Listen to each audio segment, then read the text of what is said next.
aí, Daniel. Daniel, você está aí ou só você está só virtualmente online e não está? Conceito, protesto, é verdade, gente. Vocês não ficam falando que vocês não abrem as câmeras porque você não está pronta. Então, fui lá, acabei de colocar esse bob no meu cabelo, né? Vocês tiveram a sorte que eu não tenho mais outro bob, senão eu tinha colocado todos os cabelos. E aí vocês vão ver só.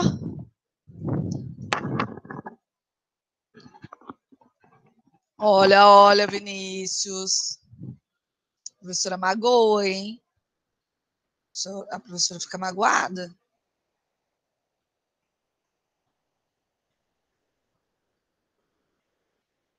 Parece uma calopsita. Tá bom, gente. Então vou tirar o bob.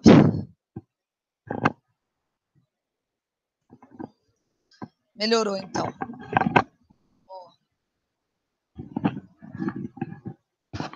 Só de raiva já.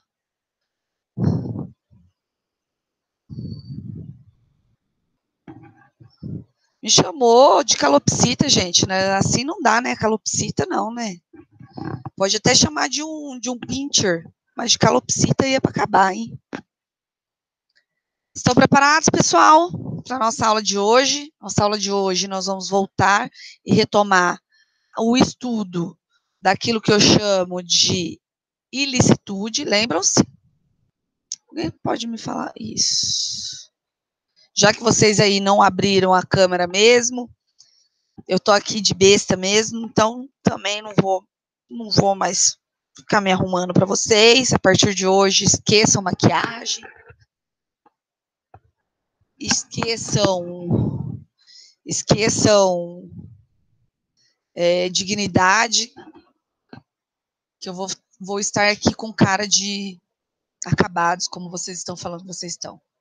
E a gente assume a nossa posição e tudo bem. Mentira! Mentira, mentira, mentira! Jamais eu vou ficar sem dignidade na frente de vocês. Acha? Já não basta estar sem salto aqui, tá dando aula de pantufa, ter que ficar sem dignidade? Olha que coisa mais linda, roupão de inverno. Gente, vamos lá. Tomando café. Hoje tem café. O Daniel que falou, né? Hoje tem café, tá? Ah, mais confortável, mas é bem sem dignidade, né? E o pior é que eu não posso nem ter uma pantufa bonitinha, porque senão o Thor acaba com a pantufa. Mas então tá bom. Vamos iniciar nossa aula. Vocês viram que agora eu sou blogueira, né? Ó, quer ver a diferença? A prof fez. Olha a diferença. Olha a diferença disso, ó. Ó, só para vocês terem noção, ó. Uh! E ó, ó, ó, ó, ó, ó. E muda a cor também. Não sei como, mas muda. Então, se eu quiser essa cor mais forte, ó. Viu? Agora eu sou blogueira, filhos. Me aguentem agora. Vamos lá para a aula de Direito Penal. Começando o estudo de ilicitude. Nós já estudamos sobre a ilicitude.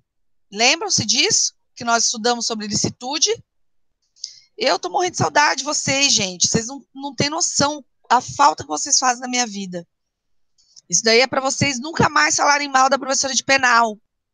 Ah, e aquela aula chata de novo, viu, Daniel? Você vai falar mal. Graças a você, eu fico cutucando o professor Juliano em todas as reuniões que tem aluno que gosta de empresarial, tá? Saudade de chocolate. E o pessoal do mapa mental, eu estou aqui decidindo ainda qual vai ser o presente, porque eu cansei de chocolate, eu vou dar outro presente, ok? Tô aqui decidindo o que eu vou dar, ok? Provavelmente um livro dos delitos e das penas. Eu acho que seria bacana para incentivá-los a estudar um pouquinho, tá bom? Pessoal, nós iniciamos os nossos estudos sobre a tipicidade, vimos toda a tipicidade até lá o intercrimes, vimos erro de tipo, vimos conduta, vimos resultado, vimos nexo causal, vimos os elementos subjetivos, tudo dentro da tipicidade. Lembram-se disso? Tá? Ok, Luiz. Você fala para a Priscila que eu vou ficar brava dela ficar roubando meus alunos aqui, os líderes. Então, nós vimos tudo isso. E agora, nós tínhamos iniciado o estudo da ilicitude. Eu vou retomar esse estudo da ilicitude um pouquinho para vocês e já passar a falar tanto do estado de necessidade, quanto da legítima defesa, quanto o estrito cumprimento do dever legal, quanto o exercício regular do direito e o consentimento do ofendido, que muitas vezes não é falado dentro da ilicitude, mas que a doutrina ela já tem trazido o consentimento, né, dentro da exclusão de ilicitude, ok? Então, para iniciar o nosso estudo de ilicitude, quem pode achar a nossa apostila? Vocês viram que eu arrumei a aula lá para vocês? Eu arrumei a aula, tá? Vamos pegar a aula de ilicitude. Você sabe que o que eu quero aprender aqui, e eu acho que os alunos podem ajudar a prof. Como que faz para eu apresentar? Não é. Não, não é. O TAR. Eu quero apresentar o compartilhamento de uma... Ai, olha lá, que massa! Olha, professora aprendendo, hein? Remover. Então, quer dizer que se eu abrir aqui a apostila, vocês estão conseguindo ver um outro documento? Parar a apresentação. Olha, a professora descobriu isso aqui. Sabia, gente, que eu fiquei impressionada nisso? Eu só preciso saber como que eu abro. Eu vou abrir o outro documento lá, já sei. Vou abrir o documento lá da nossa apostila e vou colocar aqui. Eu acho que é o mais fácil, não é? Nossa, 10 e 11. Deixa eu ver se é esse aqui, né?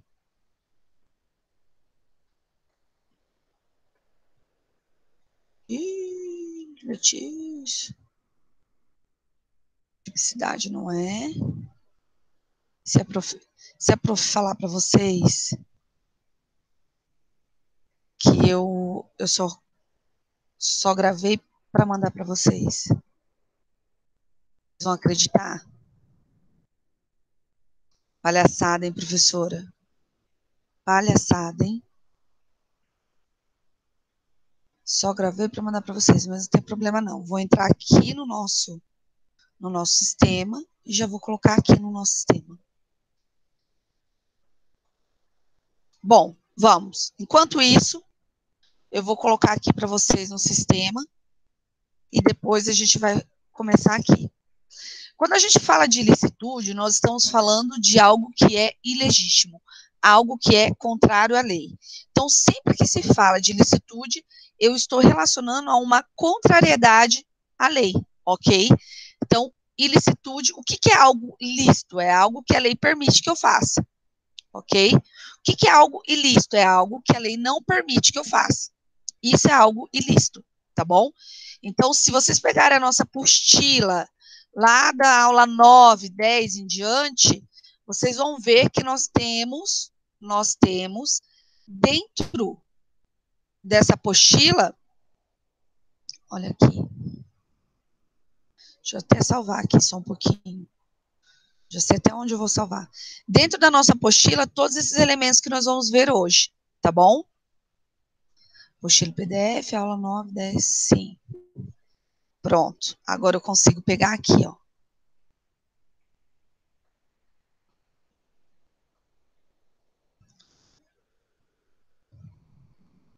Isso. Então, sempre que falamos em ilicitude, nós estamos relacionando a ilicitude àquilo que nós chamamos de algo que é ilegítimo, ok? Algo que é ilegítimo, tá bom? Está contrário às normas, está contrário àquilo que preconiza as normas. Por isso que nós chamamos de ilicitude, tá? Uma janela, vamos pegar aqui. Pronto, compartilhar. Olha que máximo ali, ó, tá? lembre-se que eu falei para vocês que um crime, pela teoria do delito, pela teoria adotada, que é a teoria tripartida, eu tenho o crime como um fato típico, ilícito e culpável. O fato típico, nós já vimos o que é fato típico, inclusive, já trabalhamos o fato típico dentro da tipicidade. Vimos a diferença do que é fato típico, que é a descrição abstrata da norma, com o que é a tipicidade, que é a realização dessa conduta. E agora nós iniciamos aquilo que a gente está colocando como ilicitude. A ilicitude, ela sempre vai estar relacionada àquilo que é considerado ilícito, ilegítimo, está contrário àquilo que as normas preconizam, ok? Lembre-se que eu falei que sempre que a gente puder retirar qualquer um desses elementos, seja a tipicidade, seja a ilicitude, seja a culpabilidade, eu consigo retirar o crime, eu consigo retirar a conduta criminosa do sujeito, eu consigo principalmente absolvê-lo dentro de uma tese de defesa. E isso eu tenho falado para vocês desde o primeiro dia de aula. Lembram-se disso? Vocês lembram? Sim. Vocês viram, gente, como é mais fácil vocês falassem, né? Pelo menos ouvir sua voz, sim, prof, sim, para dar um gás para a professora. Então, quando a gente falou tudo, eu trouxe para vocês, lá dentro da tipicidade, por exemplo, o princípio da insignificância. O princípio da insignificância, eu tenho a possibilidade de retirar a tipicidade. Ah, professora, mas isso não está lá na lei. Não está na lei, mas eu tenho uma construção doutrinária nesse sentido, ok? Então, essa construção doutrinária me traz essa possibilidade. Ah, o erro de tipo, professora, lembra-se o erro de tipo vencível e invencível? O erro de tipo também. Alguns tipos retiram a tipicidade da conduta, tornando essa conduta absolvida. Eu não tenho como imputar um crime que é considerado atípico, uma conduta que é considerada típica. Então, eu retirei. Assim como ocorre isso na tipicidade, eu também tenho essa possibilidade aqui dentro da ilicitude. A ilicitude, por ser algo que é ilegítimo, algo que é contrário às normas, também tem a possibilidade de trazer situações em que o sujeito não vai estar agindo contrário à norma. Então, uma conduta que, em tese, seria ilegítima, ela acaba se tornando legítima. Sempre que a gente fala de tipicidade, de ilicitude, é isso que vocês precisam saber. Ilicitude, eu tenho uma conduta que ela é ilegítima. Por que ela é ilegítima? Porque ela é contrária à norma. Se ela é contrária à norma, não, gente, só o meu microfone mesmo. Eu acho que, deixa eu ver aqui, ó. Vixe, agora vocês vão escutar o Thor e a Calice. Nossa, nem latiram. Se ela é contrária à norma, gente, parem para pensar. Ah, era você. É para vocês poderem participar, gente. Tá atrapalhando? Quem que é? Só um minutinho. Tem gente ligando atrás de mim aqui. Será que é credor? O Thor e a Calice nem latiram, né? Vocês perceberam? Ontem eu tava fazendo uma live, gente. O que esses cachorros latiram? A live inteira. A live inteira. 9, 10 horas. Eu comecei às 8 da noite, terminei às 10 e pouca a live. Vamos lá, gente. Quando a gente fala de ilicitude, eu tenho uma conduta que ela é ilegítima porque ela é contrária à lei. Mas assim como ocorre lá na tipicidade, existem algumas condutas que quando são tomadas, quando são realizadas, elas são legítimas. Por quê? Porque apesar de aparentemente serem contrárias às normas, tá? Serem totalmente contrária àquilo que está sendo colocado nas normas, elas vão ser legítimas. A polícia procurando o cone, sim. Por quê? Porque ela está sendo, a conduta dela está pautada no dever legal de agir. É dever deles, é dever da polícia procurar sobre um objeto que é objeto de um crime. Então, é um dever legal, ok? É um dever legal dela. Então, algumas dessas condutas estão legitimadas na norma. A norma legitima essa conduta. Professora, onde que legitima essa conduta? A partir do artigo 23 do Código Penal, e o artigo 23 do Código Penal traz para mim determinadas situações que vão estar inseridas nessas exclusões de ilicitude. Quais são elas? Estado de necessidade, legítima defesa e estrito cumprimento do dever legal, exercício regular de um direito e consentimento do ofendido. São elas que vão estar aqui determinadas, que vão estar aqui colocadas e podem estar legitimando uma conduta que, em tese, seria ilegítima. Então, elas vão estar dando um aporte de licitude a uma conduta que, em tese, seria ilícita, ok? Em tese, seria ilícita. Mas, diante das circunstâncias em que são realizadas essas condutas, elas acabam sendo consideradas lícitas, tá bom? Certo? Alguma dúvida até aqui, gente? As excludentes estão lá no artigo 23, né? Estado de necessidade, legítima defesa, estrito cumprimento do dever legal, exercício regular do direito e consentimento do ofendido, ok? Consentimento do ofendido. O problema não é tocarem, né? Eu vou ter que começar a ligar lá na minha portaria e falar assim, pelo amor de Deus, vocês param de me avisar que tem alguma coisa aí para mim na portaria, alguma coisa, porque eu tenho cachorro. Olha aqui, gente, eles vão ficar a aula inteira em estado de alerta. E o João vai ficar a aula inteira assim, ó. Vocês vão ver. Thor, vem pra cá. Vem cá. Vem cá falar oi pro tio, pro povo aqui. Vem. Oi, gente. Oi. Ele não quer falar com vocês, não. Vamos lá. Dentro dessas excludentes de ilicitude, qual é a primeira que é a mais importante? Estado de necessidade. O estado de necessidade, tá? O estado de necessidade, ele surge quando eu tenho a ponderação de dois bens jurídicos. No momento, na situação que eu me encontro, eu tenho que ponderar, tá? Tenho que ponderar qual o bem jurídico de maior importância, tá? Onde está o estado de necessidade? Artigo 24 do Código Penal. Então, quando a gente fala nessas excludentes, gente, as excludentes são uma permissão de agir para determinada conduta. Por quê? Porque a regra é aquela conduta é ilícita. No entanto, quando eu tenho algumas determinadas situações, eu vou ter aquilo que se chama de uma permissão de agir, ok? Você está em estado de necessidade, Leda? Vamos ver, me explica aí qual é o estado de necessidade que você está, que daí a gente pode verificar se é estado de necessidade ou não, né?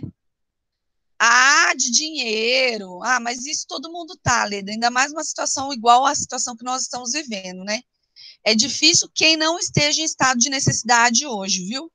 Pode ficar tranquila, tá? Vamos lá. Deixa eu aqui passar para vocês. Eu acho que eu tenho que passar aqui, né? Ó. Então, quando a gente fala de estado de necessidade, ele está lá no artigo 24, do Código Penal, tá? Peguem lá o artigo 24 do Código Penal. Peguem o artigo 24 do Código Penal. O que fala o artigo 24? Considere-se em estado de necessidade quem pratica o fato para salvar de perigo atual, que não provocou por sua vontade, nem podia de outro modo evitar direito próprio à lei, cujo sacrifício nas circunstâncias não era razoável de exigir-se. Então, sempre estará em estado de necessidade quem consegue se encaixar dentro dessas limitações e realizando os requisitos que estão aqui dentro do estado de necessidade. Se eu não tiver esses requisitos satisfeitos, eu não tenho estado de necessidade. Lembram-se que eu falei para vocês das duas teorias que a gente tem de estado de necessidade. Eu tenho uma teoria que é a diferenciadora e eu tenho a teoria unitária. A teoria adotada aqui no Brasil é a teoria unitária, ok? Que ela não faz uma diferença entre justificante e exculpante. Ela não faz essa diferença entre esses estados de necessidade, Em qualquer hipótese, eu tenho aquilo que se chama de estado de necessidade, desde que esteja cumpridos os requisitos do estado de necessidade, ok? Não fala em assaltar banco, não, querida. Porque daí você sai do estado de necessidade, tá? Você sai totalmente do estado de necessidade, tá bom? Então, quais são os requisitos? Se vocês pegarem ali na lei, na letra da lei, vocês têm os requisitos, tá? Por quê? Porque a letra da lei fala dos requisitos. A letra da lei coloca os requisitos do estado de necessidade. Qual seria o primeiro requisito do estado de necessidade? Perigo atual. O que seria esse perigo atual, gente? Quando a gente fala de perigo atual, nós estamos falando na possibilidade de ocorrência de lesão, tá? É a possibilidade de ocorrência de lesão. O que seria esse perigo atual? Eu tenho aquilo que a gente chama de probabilidade. É uma probabilidade de existir a lesão ou o perigo de uma lesão a um bem jurídico. Por isso que a gente fala desse perigo atual. Eu tenho prontamente essa probabilidade, tá? E por isso que se chama esse perigo atual. Mas esse perigo atual, gente, para ele ser atual, ele também tem que ser um período presente. Um perigo presente. Por que é um perigo presente? Porque ele precisa estar acontecendo naquele momento, tá? Naquele momento, ele precisa estar acontecendo. Se ele não estiver acontecendo naquele momento, naquele exato momento, eu não tenho a possibilidade de ser um perigo atual. Ele deixa de ser um perigo atual. Ele não é mais um perigo atual, ok? Então, por isso que a gente tem que tomar cuidado, que o perigo atual só vai ser aquele que esteja acontecendo no presente, na atualidade, ok? E, além disso, ele tem que ser concreto, ele tem que ser real, ele tem que ser verdadeiro, ele não pode ser um perigo imaginário. Por quê? Porque senão você vai para uma situação putativa, ou seja, uma imaginação, né? Você está realizando algo acreditando que ocorra, né? E aí você age em erro. E saímos da excludente da ilicitude e vamos para a excludente de tipicidade, e daí tem a divisão entre ser vencível e invencível, tá? E assim, por exemplo, claro, para quem já assistiu lá a Casa de Papel. Olha, assisti só a primeira temporada, tá, gente? Eu não tive paciência, assisti o restante, não tive paciência nenhuma, né? Porque ele roda, era a mesma coisa sempre. Eles têm o tempo todo um estado de necessidade. No primeiro capítulo, eu não tenho estado de necessidade, porque, na verdade, eles estão numa situação ilegítima. Você não pode assaltar um banco por estado de necessidade. Você pode furtar para comer por estado de necessidade, mas assaltar um banco por estado de necessidade não existe, tá? Não existe essa possibilidade, tá bom, gente? É algo inconcebível dentro do direito. Então, não tem como, tá? Olha aqui, gente. Conseguiu entender, Iraci? Além desse perigo atual, esse perigo não pode ser provocado voluntariamente pelo agente. Ou seja, o agente não tem que querer esse resultado, tá? O agente não tem que querer esse resultado. O que isso quer dizer, professora? Se o perigo que foi ocasionado foi o perigo ocasionado por conduta do agente que está agindo em estado de necessidade, ele não pode ter estado de necessidade. Ele não pode ter estado de necessidade, ok?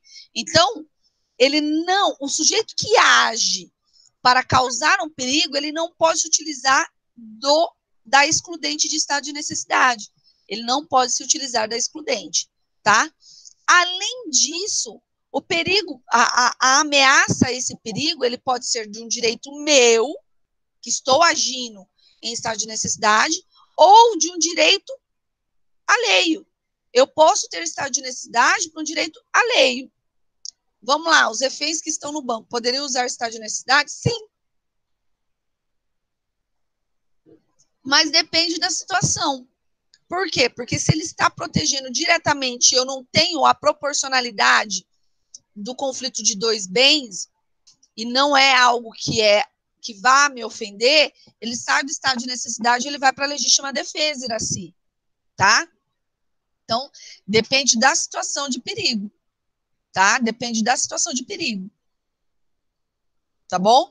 Porque o estado de necessidade, ele decorre que eu tenho que fazer essa proporcionalidade entre um bem jurídico, entre o conflito de dois bens jurídicos, o meu ou o do outro. E lembre-se, o estado de necessidade, em regra, você faz esse juízo de razoabilidade e proporcionalidade para que você consiga entender. Já lá no legítima defesa, eu tenho uma injusta agressão. Injusta agressão de quem? Do sujeito que está roubando o banco. Ele está ofendendo o meu direito também, de integridade física, de patrimônio, e para isso eu preciso cessar com a agressão dele, ok? Eu preciso cessar com a agressão dele. É diferente do estado de necessidade, tá? Outro requisito do estado de necessidade, conhecimento da situação justificante. Não há quem utilize de excludente de licitude que não tenha que estar abrangido por esse conhecimento. Ele precisa saber que está agindo em estado de necessidade, ok? Ele precisa ter o conhecimento de que está agindo em estado de necessidade, senão não consegue, ok? Outro requisito, inexigibilidade do sacrifício do bem ameaçado. O que isso quer dizer? Tá? Primeiro, eu faço uma ponderação de valores. Como assim, professora? No momento em que eu tenho que escolher, eu tenho que ponderar qual é o bem que eu vou escolher para tutelar, ok? E exige-se sempre que o bem escolhido seja o bem de maior valor. O bem escolhido tem que ser o bem de maior valor. Lembre-se sempre. Então, se eu tenho uma situação em que eu tenho um patrimônio e outro tem a vida humana, entre patrimônio e vida humana, num juízo de ponderação, qual vale mais, a vida humana ou o patrimônio?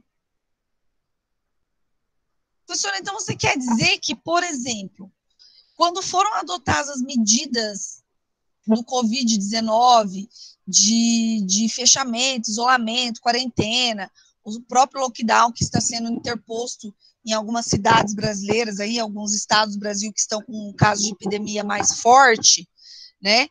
Isso é feito uma ponderação? Sim. Lógico que é feito uma ponderação. Por quê? A economia está sendo prejudicada? Sim, diretamente. A economia está sendo prejudicada diretamente. Mas o bem jurídico vida não vale mais do que a economia? É um juízo de ponderação. É um juízo de ponderação, tá? Pode, Sueli, pode abrir o microfone. Ai, vou ouvir a voz.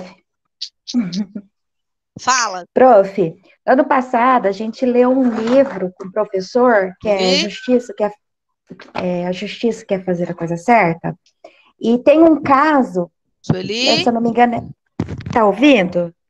Não? Não ouve? Oi? Não Oi? tô ouvindo, Sueli. Ai, vou escrever. Não tô ouvindo, gente. Ai, calma aí, Sueli. Você vai ter que falar tudo de novo.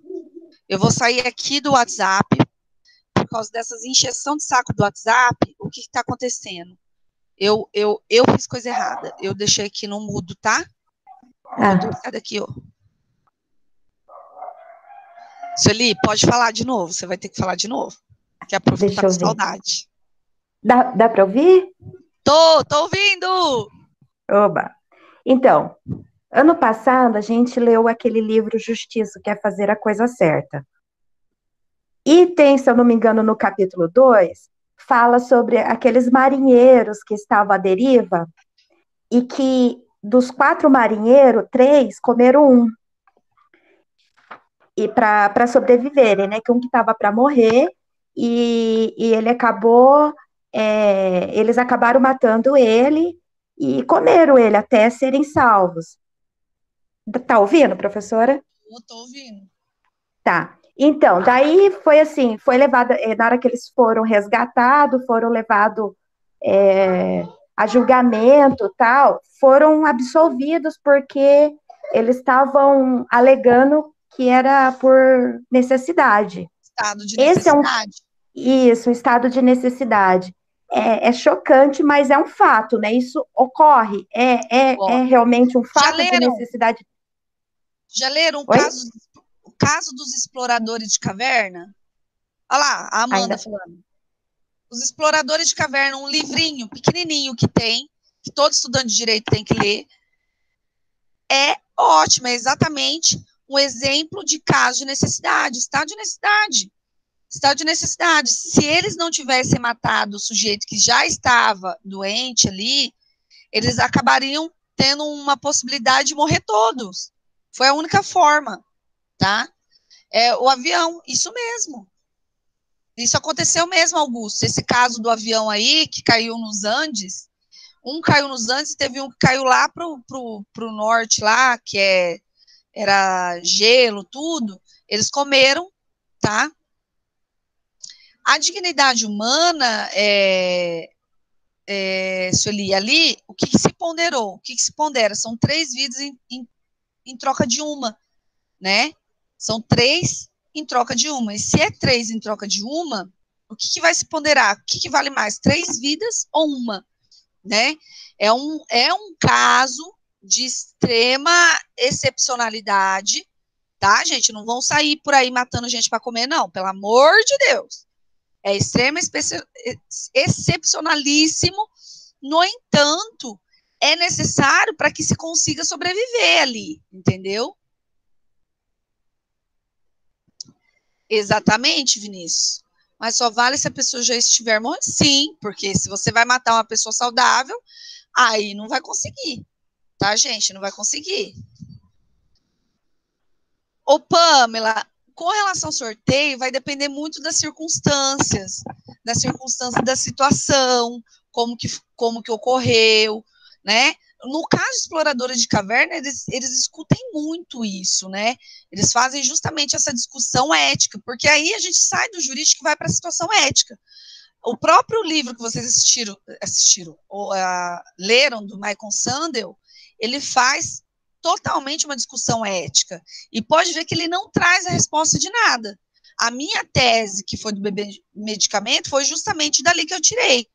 Eu tirei dali, porque ele não traz resposta, tá?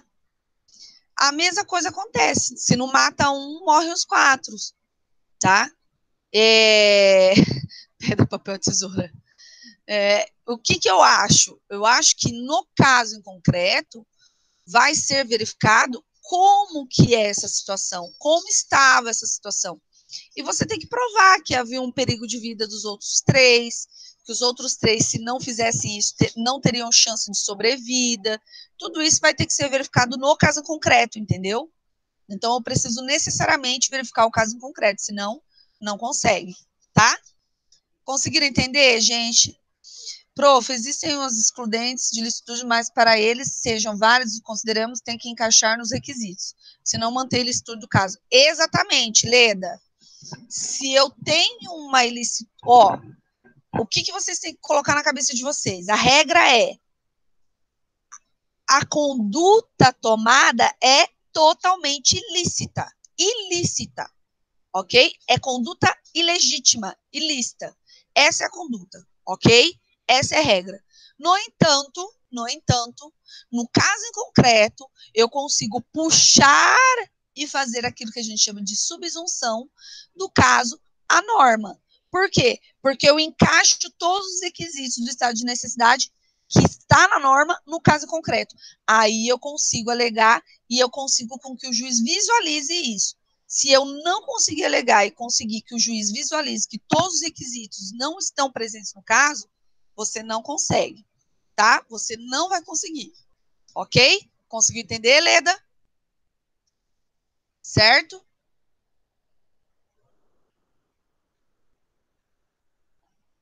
Então, sempre que a gente fala de inexigibilidade do sacrifício do bem ameaçado, nós precisamos fazer essa ponderação dos valores, tá? No caso do Michael Sandel, no livro dele, gente, esse livro é demais.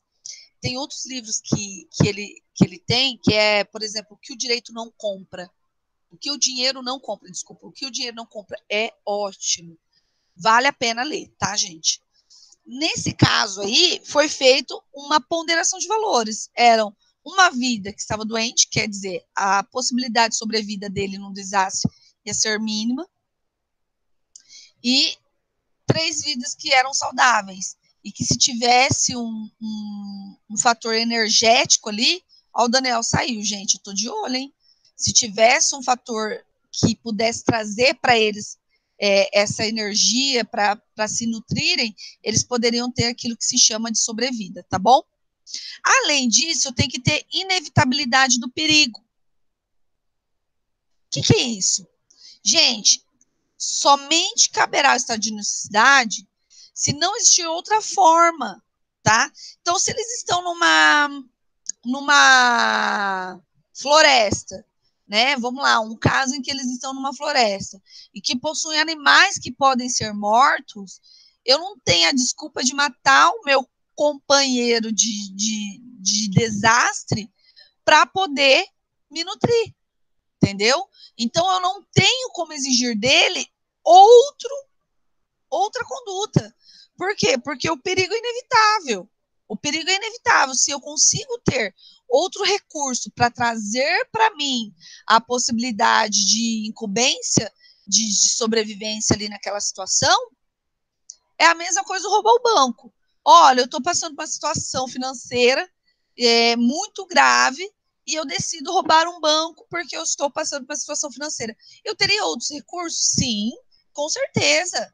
Você teria rendas extras a procurar, rendas que você pode fazer pão em casa.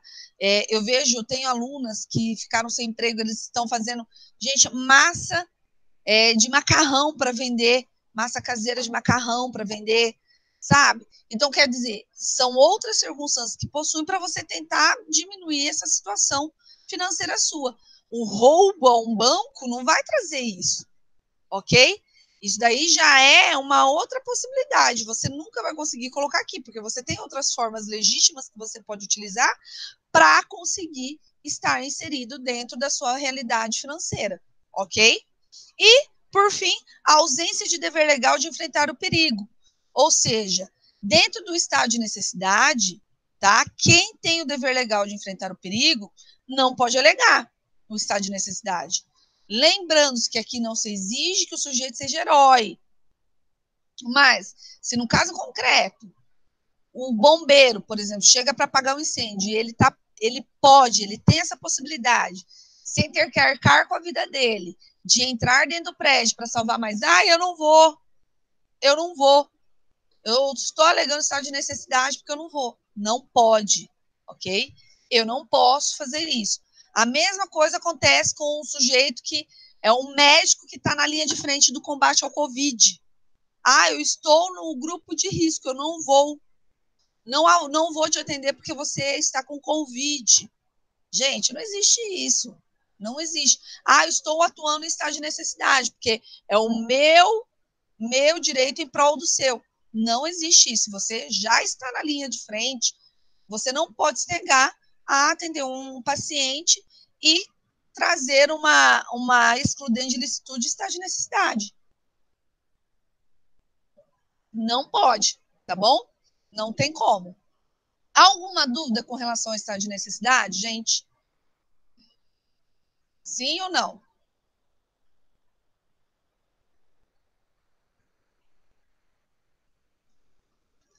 Depois eu vou trazer algumas questões para vocês, tá? Que daí a gente consegue diferenciar muito um do outro. É muito gostoso fazer isso. Vocês viram que aquela última questão que eu dei para vocês já é uma questão que traz a discussão de legítima defesa, estado de necessidade, que você fica naquela dúvida se é ou não é. Não é verdade? Então vamos lá. Legítima defesa. Gente, legítima defesa. Eu acho que desde que o mundo é mundo existe legítima defesa. É um dos institutos de direito penal mais antigo. Por que é mais antigo? Porque antes regia a lei do mais forte, a lei de Italião. E eu tinha a possibilidade de defender aquilo que era meu. Então, aquilo que eu fizesse na defesa de um bem meu, de um bem jurídico meu, estava legitimado, né? Com a lei de Italião, estava totalmente legitimado. Então, tinha essa possibilidade, ok? Deixa eu só ver uma coisa aqui. Será que eu não consigo... Tem algum professor de vocês que consegue colocar a apresentação junto com o meu vídeo ou não? Só para saber. Não? Sempre é o vídeo e a apresentação lá e eu indo e voltando, né? Tá. Só para eu saber mesmo, tá? Obrigada, Vinícius. Então, lembram-se que a legítima defesa ela é uma das poucas situações que eu tenho dentro do nosso ordenamento jurídico que permite que um sujeito faça justiça com as próprias mãos. Mas olhem bem, essa justiça ela tem que ser ponderada. Eu não posso exceder na proporção da lesão que eu estou sofrendo. Né? Alguém vem me bater, eu começo a bater na pessoa, bater, até matar. Vamos lá. O sujeito queria lesionar. E eu fiz o quê? Eu excedi e passei a matar. Eu posso alegar legítima defesa? Não posso, tá? Não posso. Então, a legítima defesa, ela tá aí no artigo 25, lembrando que no pacote anticrimes, essa é uma das primeiras alterações que a gente vê pelo pacote anticrimes aqui na parte geral, tá? Por quê? Porque trouxe um parágrafo único no artigo 25, com a possibilidade de exercício de legítima defesa para o agente de segurança pública que repele agressão ou risco de agressão, tá? A alguma vítima mantida refém durante a prática de crimes. Professor, por que foi cometido isso? Por que se fala disso nessa legítima defesa? Lembra-se aquele caso de sequestro no Rio de Janeiro do ônibus, onde o sujeito foi morto pela polícia? Então, justamente para trazer a possibilidade do policial que matou ele, do sniper que matou ele, alegar legítima defesa. Ele está com uma vítima. Eu tenho mira e eu tenho treinamento para matar ele. Por que eu vou ter que ir para um júri, né? Porque é um crime doloso, que eu mato ele na hora, um tiro de rifle, de fuzil na cabeça. Por que eu vou para um júri popular para eu ter que alegar? Então, eu tenho essa possibilidade de alegar, tá? Então, entende-se como legítima defesa quem, usando moderadamente dos meios necessários, repele injusta agressão atual ou iminente a direito seu ou de outrem. Então, quer dizer, aqui eu também tenho requisitos para serem observados. Se não tiver os requisitos observados, eu também não posso utilizar a legítima defesa. Tá bom? Não posso. Primeira coisa que vocês precisam saber, agressão injusta. A agressão injusta é aquela agressão, é aquela conduta do sujeito que não está legitimada pela norma. Então, ele vem me bater, ok? Ele vem me bater, é uma agressão injusta. Uma agressão injusta. Ele está me agredindo ilegitimamente, porque a norma não garante que ele faça isso, ok? E lembre-se, quando a gente fala de agressão, eu estou me relacionando ou estou direcionando a uma conduta humana, aquilo que é realizado pelo homem. Professora, o que isso quer dizer? Eu quero dizer que se eu estou na rua e um animal me ataca, eu não estou em legítima defesa, tá? Eu não estou em legítima defesa. Eu estou agindo em estado de necessidade, tá? Diferente do caso do artigo, da última questão que nós fizemos, da 20ª questão lá que nós fizemos, em que o animal é utilizado de arma pelo homem. Lembram-se? O animal sendo utilizado de arma? Eu não posso falar isso dos meus animais, né? É mais fácil eu falar isso da Calice, falar para ela, pega, porque ela vai pegar mais que o Thor. Porque se eu falar pro Thor, pega, Thor, e o sujeito olhar para a cara dele e falar assim, que cachorrinho, ele já vai começar a brincar com o sujeito, né? Então, se você pega um animal feroz, por exemplo, um pitbull, né? Eu pego um pitbull e eu tô andando com o meu pitbull, vem um ladrão para me assaltar. E eu pego, falo pro meu cachorro, dou ordem pro meu cachorro, porque tem cachorro, você fala assim, pega, ele vai e ataca. Pega, e o cachorro vai e morde, tá? vai e morde quando eu uso o sujeito, o animal sendo utilizado como instrumento, eu posso falar em legítima defesa. Agora, quando eu estou andando na rua e vem um pitbull, né, vê a Calice comigo, e ele vem em cima da Calice, e eu, para me desvencilhar da Calice, para ele não morder e não matar minha cachorra, ou me matar, ou matar uma criança, eu pego um pau e dou-lhe na cabeça dele e mato ele, eu estou agindo em estado de necessidade, tá? Então, se a conduta humana estiver, mesmo que indiretamente, direcionada a esse ataque de animal, é diferente, eu jogo aqui. Se não, lá no estado de necessidade. Se é um animal só, é estado de necessidade. Por quê? Porque legítima defesa, ela só admite agressão injusta. E a agressão pressupõe a existência de uma conduta humana. Eu preciso necessariamente da existência de uma conduta humana, tá? Necessariamente a existência. Se não, não. Ok? Então, só vai existir a legítima defesa quando esse animal é utilizado como um instrumento, como uma arma, tá? Então, quando o animal é utilizado como instrumento ou como uma arma, tá bom? Partindo para o próximo requisito, tá? Partindo para o próximo requisito, o que eu quero dizer? Essa agressão ela precisa ser atual e iminente, tá? O que é uma agressão atual e iminente? Primeiro, atual é algo que está acontecendo no exato momento, agora, já, nesse exato momento. Iminente é algo que está prestes a ocorrer, ok? Então, a agressão, ela é atual, quando ela ocorre no exato momento, e ela é iminente quando ela está prestes a ocorrer. E daí você pode colocar também. Então, uma agressão injusta, atual e iminente, eu posso alegar legítima defesa. Mas isso não basta. Por que isso não basta? Porque eu também tenho que ser, essa agressão injusta, ela também tem que ser atual e iminente e também tem que ser de direito a um direito próprio ou a um direito alheio. Isso quer dizer que aqui dentro da legítima defesa, eu tenho a possibilidade de ter o quê? A tutela, tá, gente? A tutela da legítima defesa de outrem, ou seja, de terceiros. Eu consigo realizar a legítima defesa de terceiros, tá bom? Ok? Gente, vocês estão tão quietinhos, estão entendendo ou não?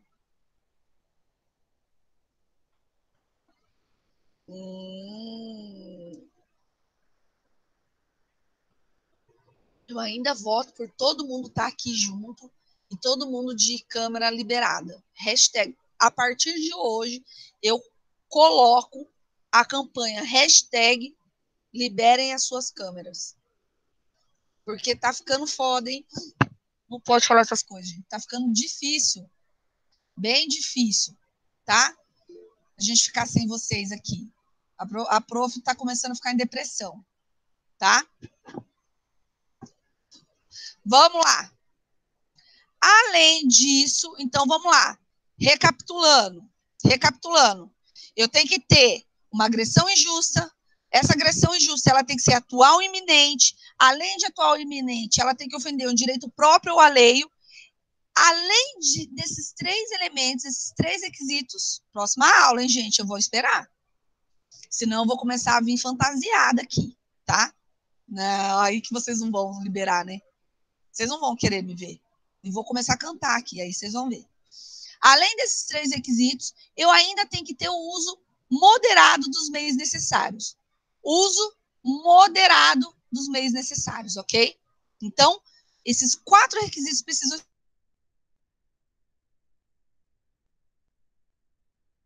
Gente, na minha defesa, quando eu vou agir defendendo um direito meu ou alheio, eu preciso necessariamente que a minha defesa, a minha conduta de defesa seja proporcional à agressão. Olha, se eu começar a cantar, vocês vão chorar. Aí vocês vão pedir para mim voltar a dar aula de penal rapidinho, tá? Porque o negócio é feio. Vocês não têm noção como o negócio é feio. Deixa eu ver, Leda, você, tô com saudade. Cadê? Gente, mas vocês têm que me avisar, porque eu fico no chat, eu não consigo ficar no chat junto aqui. Não ligou não, Leda. Não vi você aqui não. Ó, quando vocês forem ligar, vocês me avisam. Pelo menos pra gente se ver um pouquinho. Só um pouquinho, tá? Hashtag liguem a câmera na próxima aula. Vamos lá. Professora, como? Não tô vendo a Leda, gente. A Leda aqui. Cadê? Deixa eu ver. Leda! Saudade, linda! Tá vendo? Tá vendo, gente, que não dói? Não morre? Ninguém morre se mostrar a carinha? Ninguém morre, gente. Tá? Vocês só me avisem aí que eu quero ver vocês. Ela tá até arrumando o cabelo. Tá até arrumando o cabelo, a Leda, só para aparecer na câmera. Ai, que saudade de vocês, gente. Me deu até vontade de chorar agora de emoção. Nossa Senhora. Ai, esse coronavírus que acaba com a gente. Ai, vamos lá. Fiquei emocionada. Deixa eu voltar onde eu estava aqui. Então, o que é uso moderado dos meios? O uso moderado dos meios, gente, ele vai estar relacionado à proporcionalidade da minha conduta de defesa à agressão que eu estou sofrendo, né? Esse aqui é aquele caso, né? Entra o ladrão na minha casa. Olha lá, a Letícia, né? Quando começou aquela história de que como que eles colocavam, que o advogado ia ter porte de arma, lembram-se? A minha mãe falou assim, você não pode, né? Aí eu comecei a rir, né? Lembrei na hora, eu falei assim, gente, será que a minha mãe não conhece a filha que tem? Imagina a professora Letícia dentro de casa, entra um ladrão, para mim conseguir acertar um tiro nele, eu vou ter que dar pelo menos uns 15 tiros, né? Pelo menos uns 15. Ou, na raiva, você vai ficar com tanta raiva, você dá 20 tiros no cara. Eu usei proporcional. Ó, no meu bem era o meu patrimônio, né? E eu fui lá, dei 20 tiros no cara. O cara morreu com 20 tiros. 20 tiros. Foi proporcional? Foi moderado o meio que eu utilizei? Não, eu excedi. Eu excedi no meio. Então, se eu excedi, eu vou responder pelo excesso. E qual é o excesso? O homicídio. Tá? O homicídio. Teve um caso aqui em Maringá, há o quê? Uns 4 anos atrás, eu acho que não chega a dar isso, de um policial que estava chegando aqui no Tabaité, aqui perto de casa. O Jardim Tabaité, vocês conhecem? Aquele jardim ali perto deixa eu ver, do cemitério. Depois do cemitério ali, aqui na Serra Azul. É ali pertinho do cemitério, tá? Então, o que aconteceu? O sujeito estava lá, chegando em casa.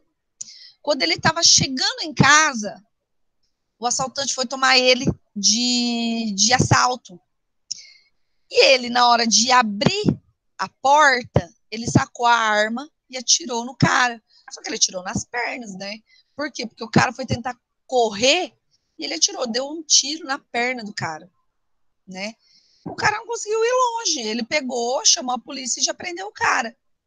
Ele usou de meios moderados? Sim, ele usou do meio que ele podia impedir a agressão, fazendo com que cessasse a agressão naquele momento. Se nesse fato, se nessa ocorrência ele viesse e desse 10 tiros na cara do sujeito, ele ia estar usando de meios moderados? Não, não estaria usando de meios moderados. Por quê? Porque ele estaria excedendo nos meios que ele tinha para acessar, tá? Então, ele não pode utilizar. Uma coisa, só para vocês terem noção, teve uma senhorinha lá no Rio de Janeiro, que ela era viúva de policial ou militar aposentado, alguma coisa assim, e entraram dentro da casa dela. Ela pegou a arma, ela deu um tiro em cada um, matou os 3 assaltantes. Os 3. Ela precisava matar os 3 assaltantes? Não. Ela precisava cessar a conduta, né? No entanto, o caso foi colocado como legítima defesa porque era uma senhora de idade que precisava. Para pensar, se você atira em um vem mais 2 correndo em cima de você. Então, parem para pensar. Ela sozinha, com 3 homens dentro de casa. E ela conseguiu ser colocada legítima defesa na conduta dela, tá? Conseguiu ser colocada legítima defesa na conduta dela, tá bom? Então, isso tudo é verificado, né? A pessoa que tem mira e vai lá e atira e acerta mortalmente uma pessoa, né?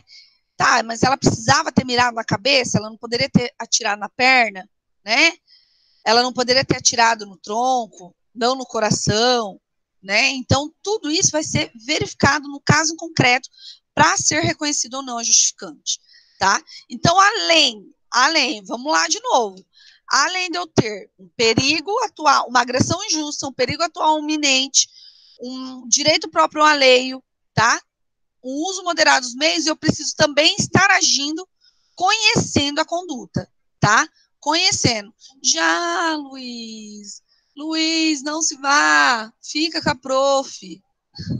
Vai que eu entendo, tá? Vai estar gravada a aula. Além disso tudo, o sujeito, quando utiliza da legítima defesa, ele tem que saber que está em legítima defesa, tá bom? Ele precisa saber que está em legítima defesa, tá bom? Prof, com certeza, se não matasse os 3, morto estaria. Sim, com relação a isso, sim. Uma coisa é uma idosa sozinha, né? Outra coisa é um sujeito que, por exemplo, um sujeito que tem força física, que não está sozinho. Aí é outra situação. Então, vocês perceberam que tem que se verificar muito o caso concreto para a gente conseguir. Sabe que eu vou trabalhar com vocês também aqui? A gente fazer pesquisa de jurisprudência para vocês verem, no caso concreto, como que os advogados alegam os absurdos que eles alegam, essas excludências de licitude dentro da jurisprudência. Eu vou ver se eu consigo trabalhar com vocês, e daí a gente estando online, a gente pode entrar nos tribunais junto, pesquisar, cada um de vocês pesquisar um e vir trazer para nós, tá? Prof, mas em relação ao revólver, o advogado ganhou o direito? Após não, ainda não, tá? Não pode, graças a Deus não pode. Ai, meu marido dá, graças a Deus que advogado não pode ter, viu? Não sei porquê. Falei em voz alta, eu só pensei em falar em voz alta. Desculpa, amorzinho, tá? Vamos lá. Conseguiram entender, gente? Vamos fazer uma diferença entre estado de necessidade e legítima defesa, tá? Uma diferença entre estado de necessidade e legítima defesa. No estado de necessidade, eu tenho conflito entre 2 bens jurídicos, ok? Eu tenho 2 bens jurídicos que estão em perigo e eu tenho que ponderar qual eu vou escolher. Na legítima defesa, eu tenho uma repulsa a um bem jurídico. Então, eu estou sofrendo uma agressão e eu estou impedindo essa agressão, tá? Estou impedindo essa agressão, tá bom?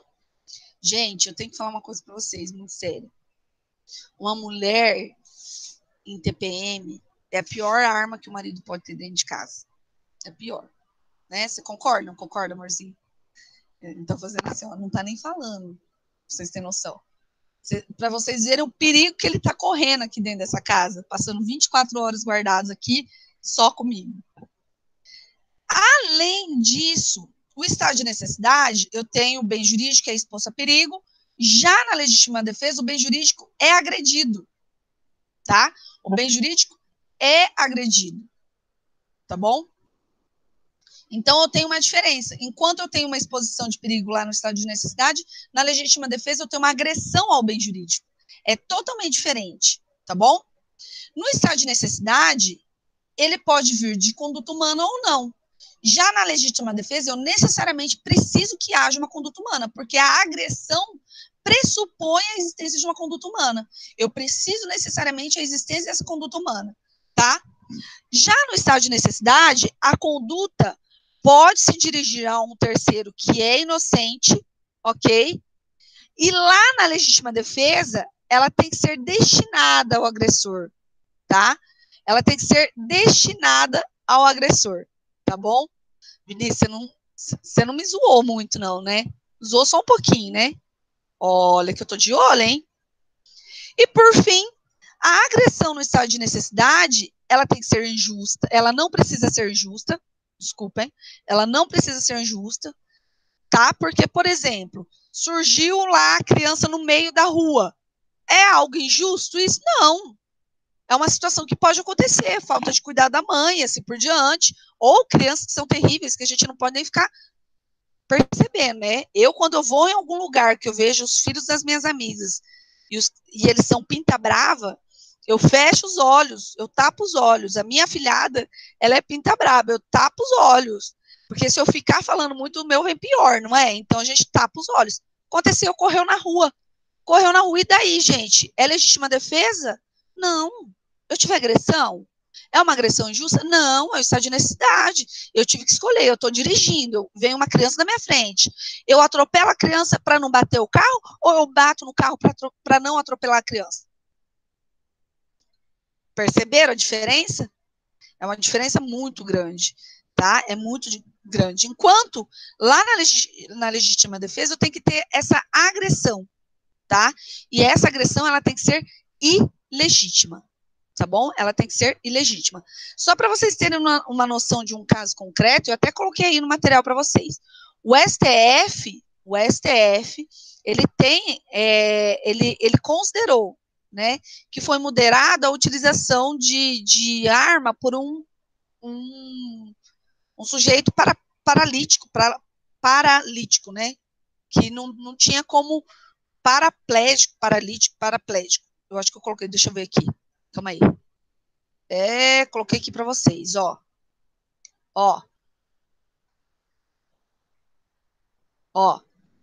STF considerou moderado a utilização de disparos de arma de fogo por um paraplégico com o intuito de impedir a agressão física praticada contra ele por uma pessoa, tá? Ele não tinha como fugir, gente. Como que ele vai fugir de uma agressão? Ele não anda, ele não corre, né? Então, ele não tinha como fugir. Então, foi moderado ele ter repelido essa agressão com um tiro, né? Com um tiro, tá bom? Certo? Gente, eu gosto tanto de dar aula que me deu até calor. Vocês nem têm ideia do calor que tá. E eu tava morrendo de frio, vocês nem conseguem entender. Estrito cumprimento do dever legal. O estrito cumprimento do dever legal tá lá no artigo 23, tá? Artigo 23, pegando o artigo 23, na primeira parte do artigo 23, tá?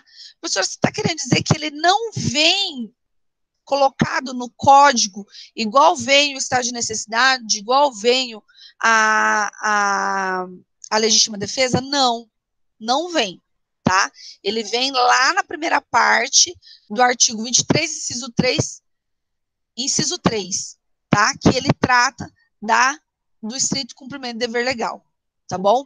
E quem age em estrito cumprimento do dever legal? Geralmente age em estrito cumprimento do dever legal funcionário público, tá?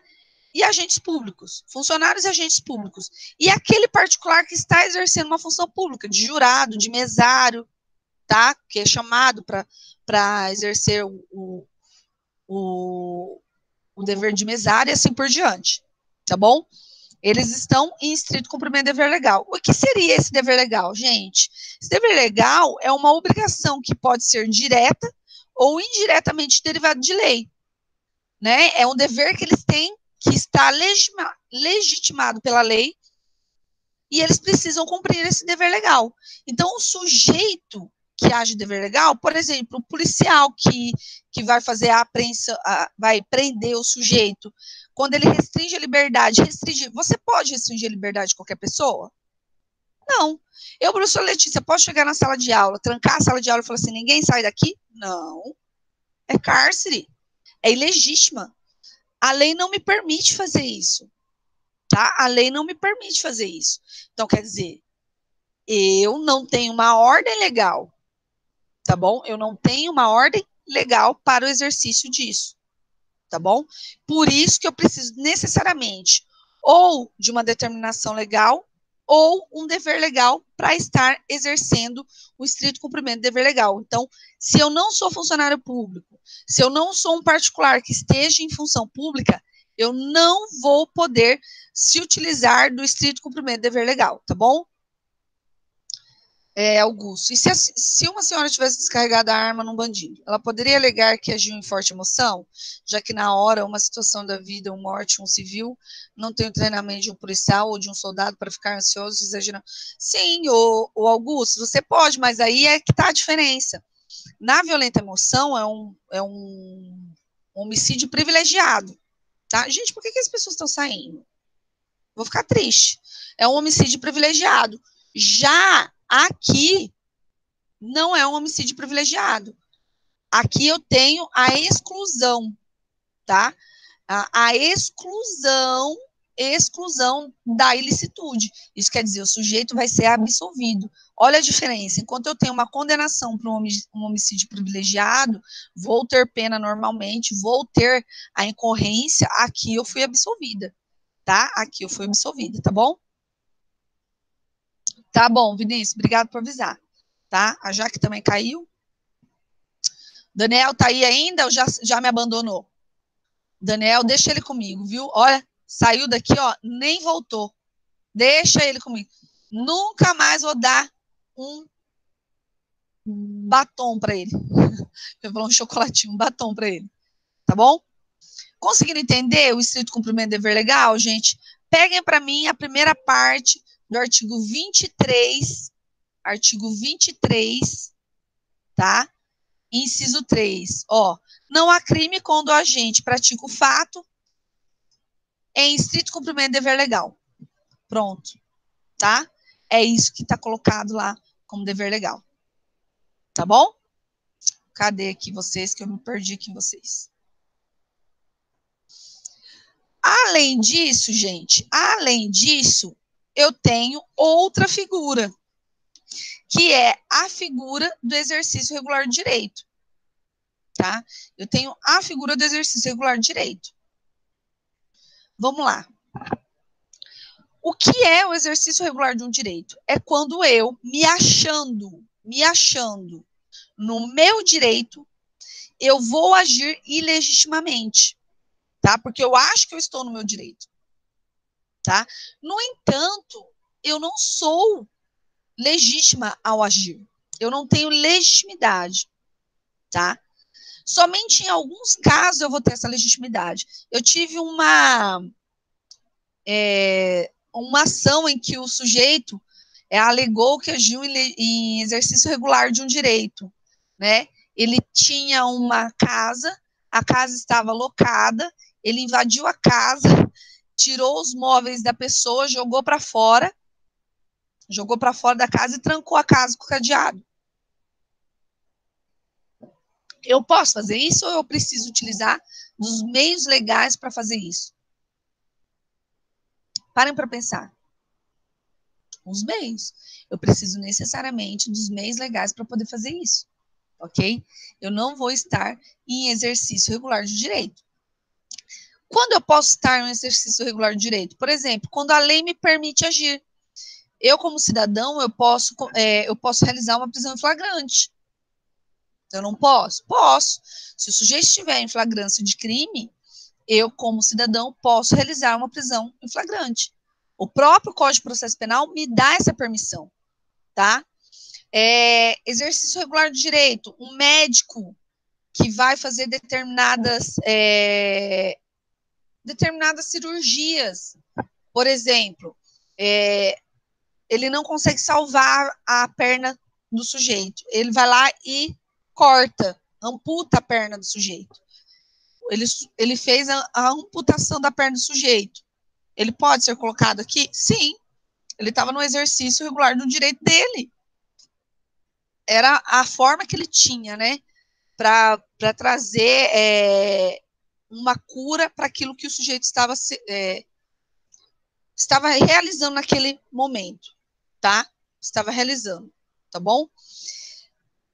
Como eu disse para vocês, esse exercício regular do direito, ele tem uma discussão muito grande com relação à proteção da posse, né, a preservação da posse. Isso acontecia muito naquele tempo em que os sem-terras invadiam muitas fazendas e que daí os poceiros tinham, os fazendeiros tinham os seus capatazes, né, e daí eles expulsavam os sem-terras do local. Isso era muito utilizado, tá? era muito utilizado porque falava que era exercício da posse, mas era porque acontecia ali no momento, tá bom? No momento, porque o sujeito que tem a posse, ele tem o direito de cuidar da posse. Lembrando que os meios utilizados para isso precisam ser proporcionais, ok? Precisam necessariamente ser proporcionais. Se o sujeito está sendo invadido a terra dele por sem terra, ele manda matar 20 sem terra ali, porque na hora da invasão o capataz mata os 20 sem terra, ele nunca vai conseguir o exercício regular de um direito, tá?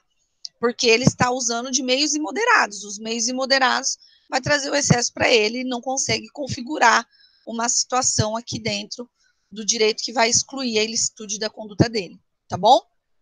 E por fim, dentro do exercício regular do direito tem os ofendículos. Quem aqui já ouviu falar dos ofendículos?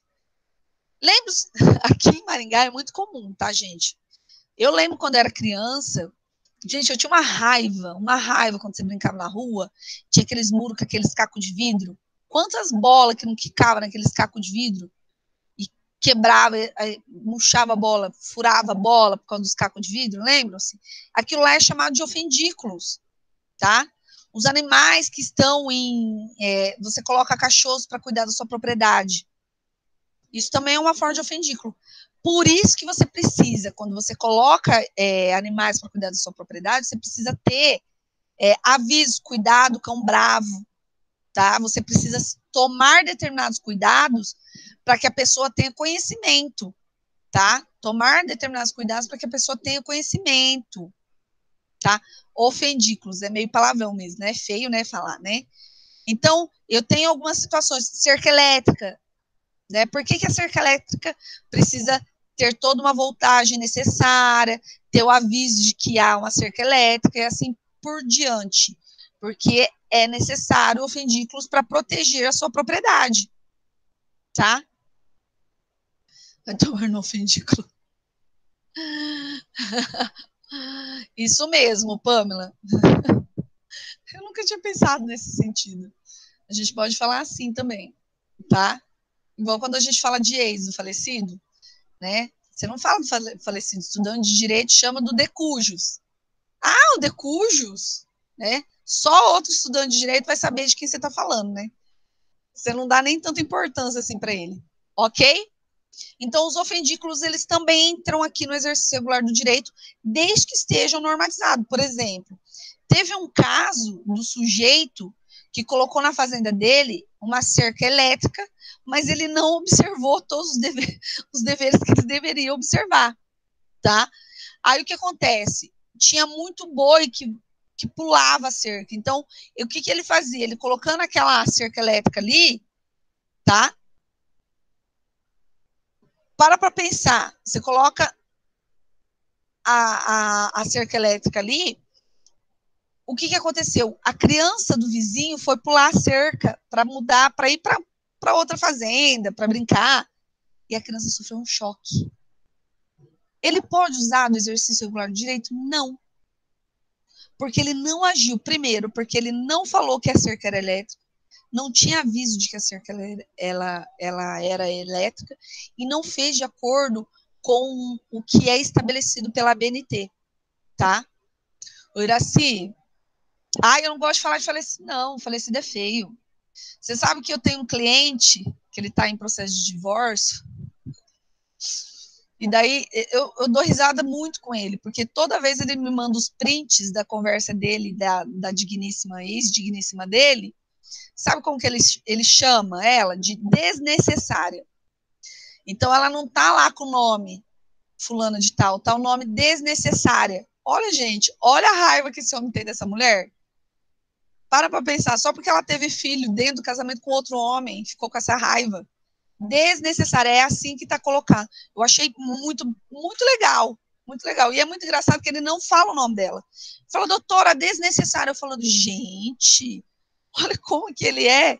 Ele foi muito criativo nisso, gostei muito, né? Até pensei em adotar isso, mas o decúgio é melhor, né? Porque decúgio ninguém entende muito bem o que é. Vamos lá, gente. Vamos finalizar nossa aula de hoje, e nossa aula de hoje vai ser finalizada com a última excludente de ilicitude, tá? A última excludente de ilicitude é o consentimento do ofendido, tá? O consentimento do ofendido, ele pode ser alegado para excluir a ilicitude. Isso acontece em algumas situações, como, por exemplo, cirurgia plástica, em qual eu me submeto, ok? Algum esporte radical que eu pratico e venha a sofrer algum dano, né? Ou até mesmo morrer em decorrência disso. Então, sempre que a gente fala de consentimento do ofendido, eu tenho que ter na mente que é a autorização do sujeito que está sofrendo a lesão, ele está sofrendo diretamente a lesão, e está consentindo para que seja realizada essa lesão, tá? Então, sempre que eu falo de uma possibilidade de lesão corporal em que eu autorize essa lesão, consentimento do ofendido, tá? Consentimento do ofendido. Um exemplo que eu coloquei para vocês foi exatamente a violência desportiva, que é muito utilizado, tá? Dentro do futebol, tá? Que é muito fácil, no handebol. Quando eu jogava handebol na escola, já faz muito tempo, né? Faz muito tempo que a prof já passou pela escola. Mas, não, nem tanto tempo assim, mas faz. A gente adorava jogar contra a sala A, né? Não faz tanto tempo, não é, Pamela? É verdade. A gente adorava jogar contra a sala A, porque sempre tem rixa de sala A com sala B. Vocês já perceberam isso, né?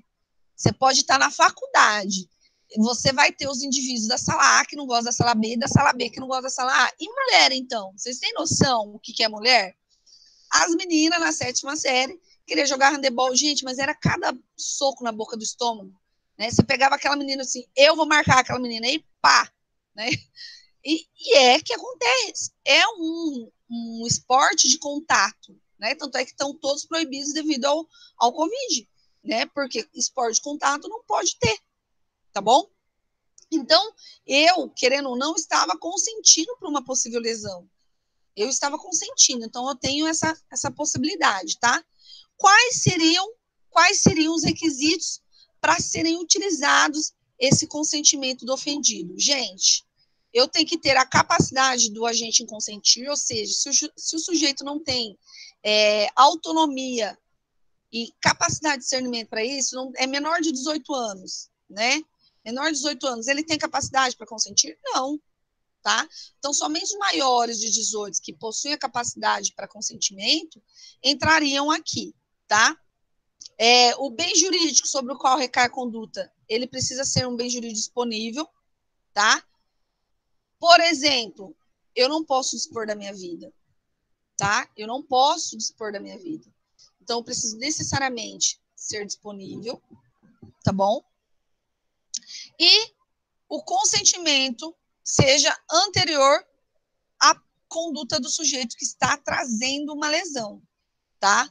Então, o ofendido, que é vítima do crime, tem que ter dado esse consentimento anteriormente à situação que trouxe a lesão, tá? A essa situação que trouxe a lesão. Eu só posso utilizar o consentimento do ofendido nessas situações. Então, vamos lá, relembrando. Eu tenho o estado de necessidade, eu tenho a legítima defesa, eu tenho o exercício regular de direito, eu tenho o estrito cumprimento do dever legal e eu tenho o consentimento do ofendido. Dentro do direito penal, eu tenho 5 excludentes de ilicitude. São 5 excludentes de ilicitudes que eu posso utilizar dentro do direito penal, ok? Então, prestem atenção nisso, tá? Preste atenção nisso, porque depois nós vamos ter as excludentes de culpabilidade, que nós já vamos iniciar a próxima aula, a culpabilidade, tá? E para a gente finalizar a nossa aula agora, exatamente agora, tá? Eu quero que vocês peguem no artigo 23, parágrafo único, tá? Artigo 23, parágrafo único. Por quê? Porque ele fala do excesso, tá? Ele fala do excesso, professora, mas ele está lá na legítima defesa, porque o artigo 23, ele é da legítima defesa. Não interessa. O excesso punível pode ser colocado em todos os outros, tá? Na análise de razoabilidade, na análise de proporcionalidade, no juízo que eu vou fazer, e que o juiz vai fazer, certamente ele pode colocar o excesso para todos. E daí o sujeito vai responder por esse excesso, ok? Todo aquele que age em excludente de licitude e excede aos meios, excede a proporção da agressão, né? Todo aquele vai responder pelo excesso, ok? A lesão ainda vai persistir, a condenação pelo crime ainda vai persistir e dificilmente ele vai conseguir ser absolvido pelo uso desse excesso. O que vocês têm que pensar e lembrar é que esse excesso ele pode ser doloso. Quando é um excesso doloso? Quando o sujeito quer voluntariamente, conscientemente exceder a sua conduta, ok? Ele quer exceder a sua conduta. Ele vai responder a título doloso. Então, se ele queria matar, ele vai responder pelo homicídio doloso. Se ele queria lesionar, ele vai responder pelo excesso na lesão corporal. Ah, um ladrão entrou na minha casa e eu consegui impedi-lo e eu soquei ele, eu praticamente lixei ele. Eu vou responder pela lesão corporal. Isso se não for uma tentativa de homicídio.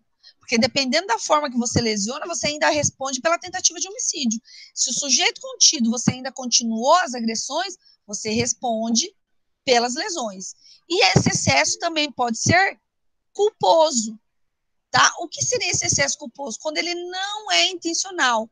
Então, se o fato tiver a conduta culposa, ele pode responder, tá? Mas lembre-se que a culpa, o sujeito excede sem perceber, ok? Ele excede sem perceber, tá bom? Então, esse excesso, ele pode ser evitável e ele pode ser inevitável. Quando ele é evitável, quando ele é facilmente constatado ali, tá? Quando ele é inevitável, quando qualquer um naquele caso, naquela situação concreta, cometeria o excesso, tá? Então, quando ele é inevitável, vai se excluir o dolo, vai se excluir a culpa, né? O paraplégico, por exemplo, ele não tem como sair da cadeira, ele não tem como fugir, alguém vem agredir ele, ele pega e atira, ele atirou para cessar. Poderia se exigir outra situação para ele? Não. E se ele tivesse dado 10 tiros, né? 10 tiros. Ó, gente. Tudo isso vai ser verificado no caso concreto, tá bom? Prof, então, quando houver excesso, daí se perde a excludente. Exatamente. Vai ser verificado qual tipo de excesso. Se é doloso, se é culposo e o que é, tá bom? Terminamos aqui a nossa aula de ilicitude, as excludentes da ilicitude. A próxima aula, terça-feira que vem, nós iniciamos a culpabilidade. E venham preparados, porque agora o bicho vai começar a pegar. Nós vamos falar de excludentes de culpabilidade que eu amo. Tá bom? Espero que vocês tenham gostado da aula de hoje. E espero vocês terça-feira que vem, no mesmo bate-canal, no mesmo bate-horário. Beijo, gente! Cadê? Cadê vocês, gente? Tchau, prof. Bom dia. Bom final de semana. Ah! Beijo, gente. Até mais. Bom final de semana para vocês. Estudem muito direito penal. Direito penal na veia. Beijo. Aliás, o estrogonofe do direito, não é verdade? Direito penal, o estrogonofe do direito. Até mais.